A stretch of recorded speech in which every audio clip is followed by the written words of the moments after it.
Hey folks, Troubletcat here, recording for the Zombie Arcade, and today I'm actually doing a live commentary, and I actually also do have a topic for this live commentary. I've started recording for the next Meet the Weapon that should be up tomorrow, hopefully.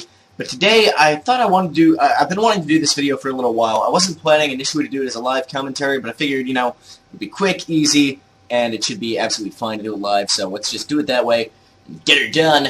And I wanted to talk about, in this video, what I think of hardcore mode, and in particular whether or not I actually think hardcore mode is more skill involved than regular mode, and you know my reasoning for whatever I may think about that. So, do I think hardcore mode takes more skill? That's actually kind of a, just trying to choose what weapon I want here. This is kind of a long range map.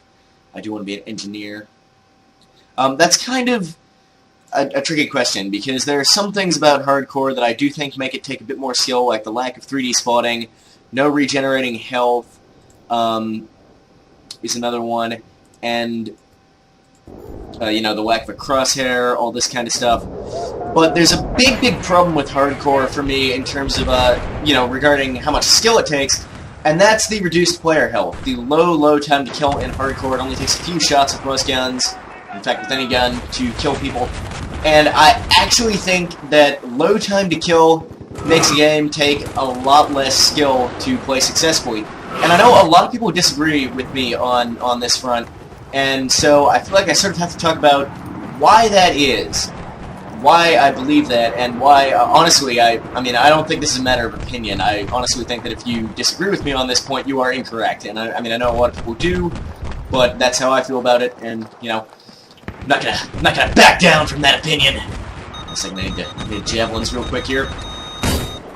This is of vital importance to my team's victory and pride. Okay, good.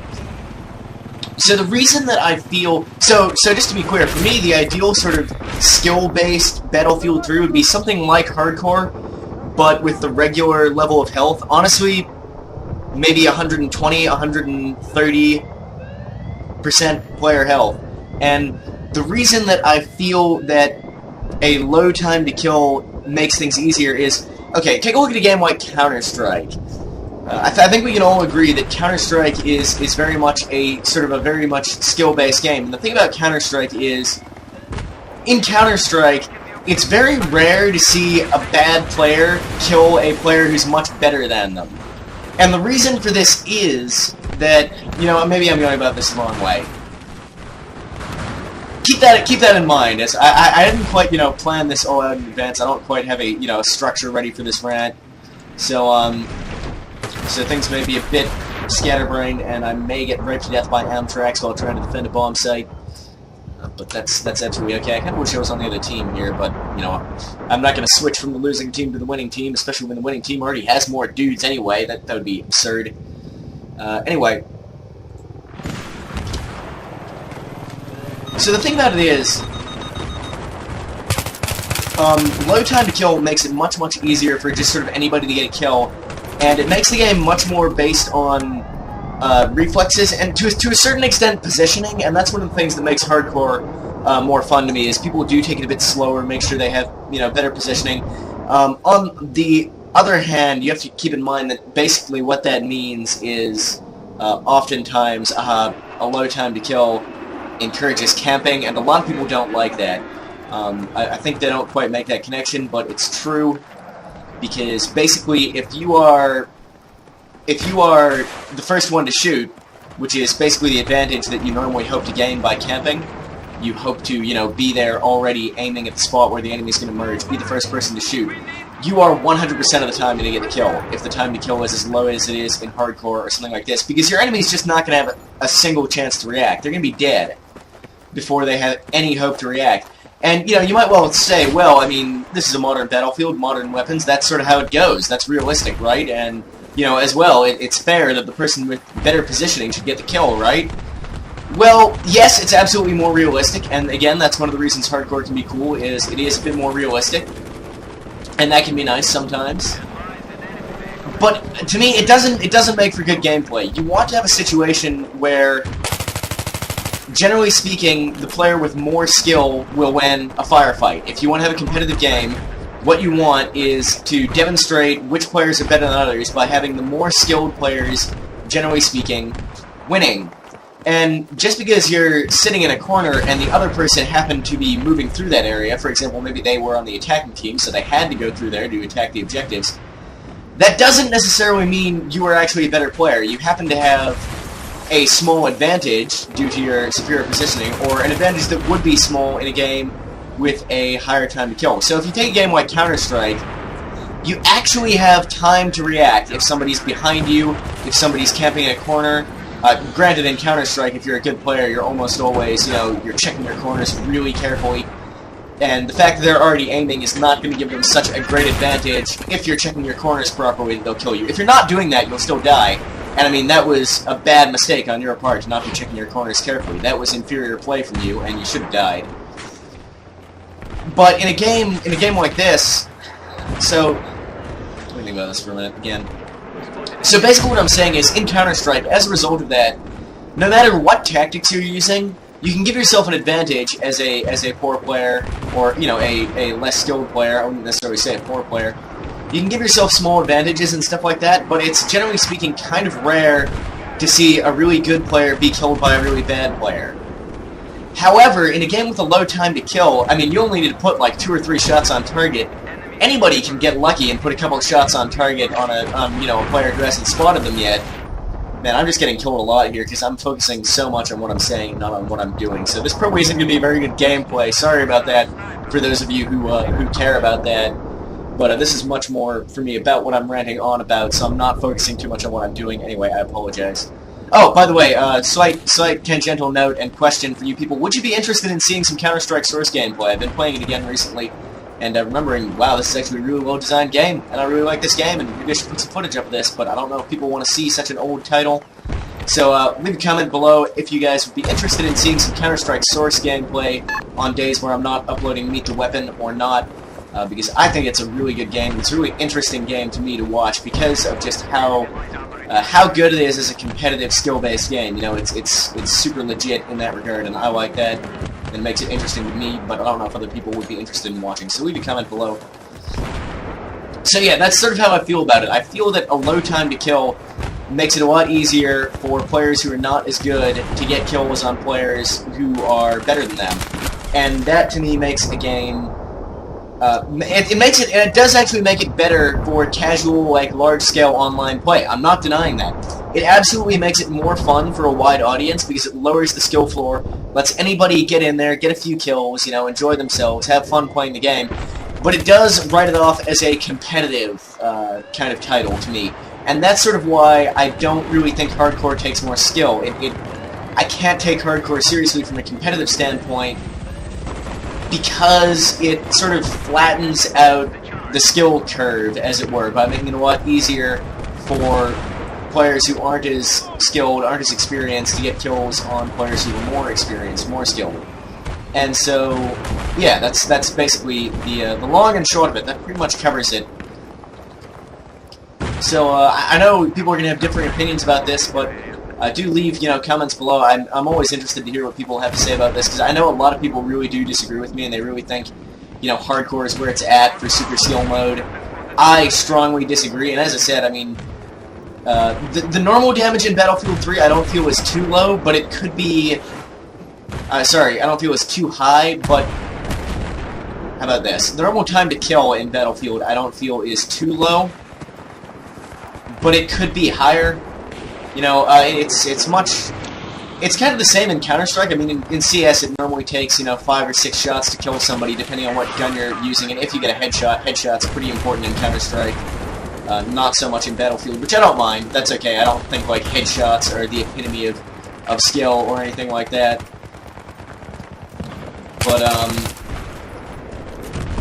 the reason time to kill in Counter-Strike is so much higher than in this is, in Counter-Strike, I mean, that's when you have body armor. It takes 6 shots to kill, the same as this, and we're just assuming people, most people after the pistol round, they're gonna have body armor. Some of them even during the pistol round if they bought Kevlar first time. Another thing that is good about CS is it contains a lot of interesting choices for, what you're gonna buy. I mean, I suppose it's not that interesting because most people pick an AK or an M4 and then you're good to go for most situations. but it can be sort of interesting at some points. You know, do I get Kevlar or do I get a better gun? How much Kevlar do I get? Do I need grenades, etc., etc.?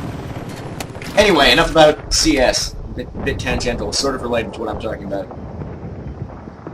The reason the time to kill is higher in Counter-Strike is because you can't spray from the hip, even at close range. You don't hit shit fucking all if you do that in Counter-Strike. You need to, you know, be tapping out your shots with the rifles at least. The SMGs you can spray a bit more, but and that makes it take a bit longer to kill because you generally miss a bit more.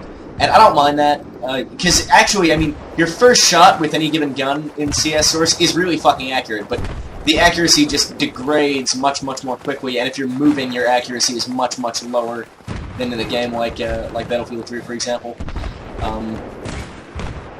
So yeah, and also the rate of fire generally seems to be a bit lower on most of the guns in CS Source than in games like this, which also works out. So, you know, it's not, what I'm saying is, you don't necessarily have to make the guns feel like fucking BB guns or paintball guns that just do nothing to make the time to kill a bit higher, and in my mind, make things, you know, a little bit more skilled. I really like the way Counter-Strike Source works in regards to that. You know, you sort of have to really be good about controlling your fire, making sure you're not spraying and praying, being on target, and I don't know. It sort of brings a lot more skill into the game, and I mean, obviously positioning is also important in CS Source, how you use your cover, because you need any little advantage you can get. I really think, I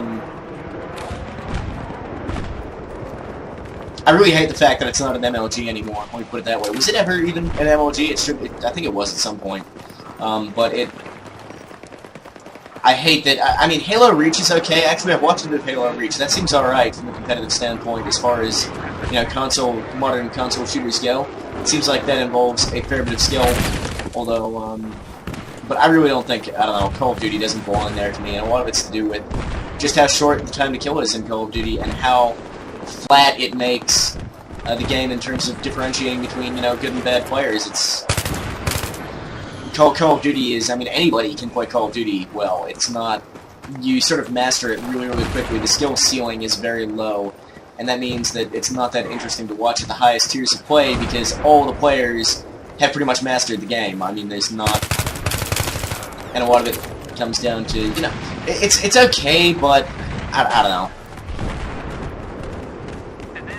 I'd much rather watch something like Counter-Strike where, yeah, I don't know, even at high tiers of play in Counter-Strike, it's much, much easier to sort of tell, you know, this person's better, this team is better, etc., etc. That's just how I feel about it. I think I'm actually going to cut this video soon because this is going to be a long-ass game. I'm getting the distinct impression, I don't know if people want to be around for that long watching this video. When I've said basically what I set out to say, you know, I could hang around and talk about the gameplay for another 15 minutes or so, but I don't think you guys are so much interested in that. So that's probably going to be the end of this video. Sorry for those of you who, you know, just want to see some pro gameplay, but when I'm so focused on, I mean, I've gotten okay at doing live commentary and still playing decently well, but when I'm so much focused on what I'm talking about as opposed to what I'm doing, it does